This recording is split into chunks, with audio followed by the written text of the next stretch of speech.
The Ukrainian delegation in Miami faced significant pressure. According to CNN, during the talks, the United States and Ukraine discussed a scenario in which Kyiv would effectively give up its path to NATO membership. Ukraine wouldn't have been forced to renounce this goal officially, but the idea on the table was that NATO and Russia could reach an agreement that would, in practice, block Ukraine from ever joining the alliance without Ukraine being part of that decision. CNN sources said that nothing was finalized and the ultimate decision still belonged to President Zelensky, but the fact that this scenario was discussed at all shows how difficult and high pressure these talks were for Kyiv. Other outlets reported additional details.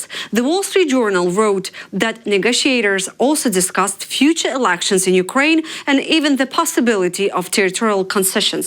Meanwhile, major issues like long-term U.S. security guarantees remain unresolved. Kyiv is now insisting on a direct meeting between President Zelensky and President Trump before moving further. But another key development is happening outside Ukraine's presence. The Times reported that Donald Trump's envoys Steve Witkoff and Jared Kushner are now heading to Moscow. Their visit could shape or completely derail the peace plan, and Ukraine will not be in the room. This also comes at a difficult moment for Kyiv. Andriy Yermak's resignation after a corruption raid weakened Ukraine's negotiation position. Putin immediately used the scandal for propaganda, calling Zelensky illegitimate and accusing Ukraine of stealing American money. Trump also remarked that the corruption situation does not help. There are also concerns about Witkoff's neutrality. A leaked transcript showed him advising a Kremlin official on how to influence Trump and even suggesting ways to block a Zelensky-Trump meeting. Yet he has visited Russia multiple times and still hasn't visited Ukraine. Western partners worry that Moscow may use this upcoming visit to offer Kushner and Witkoff attractive business deals, something Putin has done before, and that this could shape the peace talks in ways that exclude Ukraine. Well, they're going along, and they're going along well. We want to stop people from being killed. Doesn't have much to do with us, but I'd like to see if we can save a lot of souls. A lot of people are being killed. Last month, we had 27,000 people killed in that ridiculous war that should have never happened. It would have never happened if I were president. This could be a decisive week for diplomacy in Ukraine. EU High Representative Kaja Kallas says the latest talks in the United States were difficult but productive. We still don't know the results, she said, but she plans to speak with Ukraine's defense and foreign ministers today. Kallas also stressed that Ukraine is negotiating alone. She also addressed Belgium's concerns about financial risks tied to EU support for Ukraine. Kallas said other EU countries are ready to share those risks, and she promised that the EU will not leave the December Council meeting without a financial package for Ukraine. And on the question of pressure on Ukraine's army, she was clear. She said it makes no sense to pressure a country that has invaded no one while ignoring the Russian army, which has attacked 19 countries in the last 100 years. Her message was blunt. If Russia keeps a huge army and a massive military budget, it will try to use it again. Well, Ukrainians are there alone. If they would be together with Europeans, they would definitely be much stronger. But I trust that Ukrainians stand up for themselves. NATO countries are now openly debating a tougher response to Russia's growing hybrid war against Europe. According to the Financial Times, diplomats from several member states, especially from Eastern Europe, say the alliance can no longer just react to Russian provocation. They argue that Russia is testing NATO again and again because the cost for Moscow is low, while the consequences for Europe are high. Some officials are pushing for a more proactive approach, especially in cyberspace, where many NATO countries already have strong offensive capabilities. The chair of NATO's military committee told the Financial Times that alliance is exploring options for a stronger answer to these hybrid activities. He admitted that NATO has traditionally been reactive, especially in cyber, but said the time has come to think more aggressively. At the same time, he noted that NATO faces many legal and ethical constraints that Russia simply ignores.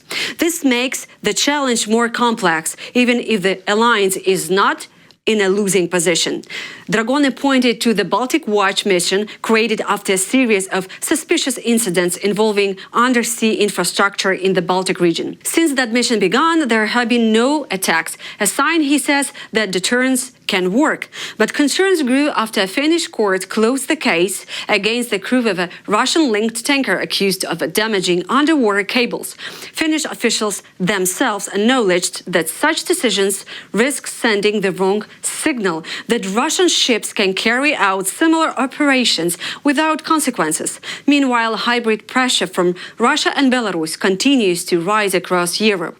Smuggling balloons from Belarus have repeatedly forced the shutdown in Vilnius airport. Russian attack drones aimed at Ukraine are increasingly entering the airspace of Moldova and Romania. Unknown drones have been spotted over strategic sites in Europe, and Poland has been reported sabotage on its railway network. The message from many NATO diplomats is clear. Russia's hybrid war is expanding, and the alliance must consider a sharper, more creative response, not just reacting after the damage is done. 15 EU countries have now included support for Ukraine in their defense investment plans under the SAFE program. According to EU Defense Commissioner Andrius Kubilius, 19 EU member states have submitted their national defense investment plans, and 15 of them explicitly allocated funding for Ukraine. Kubilius said this level of commitment is higher than expected, and it involves billions, not millions. He stressed that SAFE is a vital tool for strengthening Europe's defense capabilities and boosting its defense industry at a time of growing security threats. Several countries have already outlined their priorities. Finland plans to borrow 1 billion euros for defense procurement through SAFE. Poland will direct part of its 43 billion euro SAFE package to reinforce its eastern border defenses. The SAFE mechanism, worth 150 billion euros, is designed to help EU countries rapidly modernize and expand their military capabilities. Analysts say Ukraine could benefit not only from direct funding, but also from the overall growth of Europe's defense production capacity. Russia is likely to reject any version of the US proposed peace plan, as the Kremlin sees it as an obstacle to achieving its goals in Ukraine and globally. This assessment comes from analysts at the Institute for the Study of War, who reviewed recent informational signals coming from Moscow.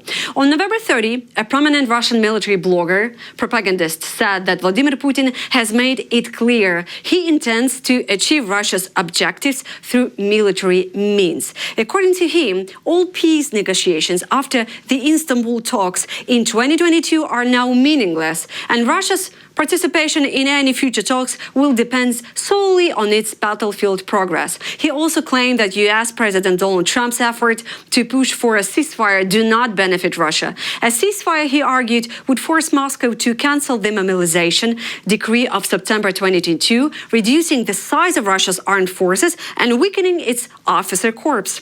Former Russian officer and ultra-nationalist Igor Girkin-Strelkov echoed this stance, insisting that the Kremlin will not sign any agreements based on the US proposal and that the war in Ukraine will continue.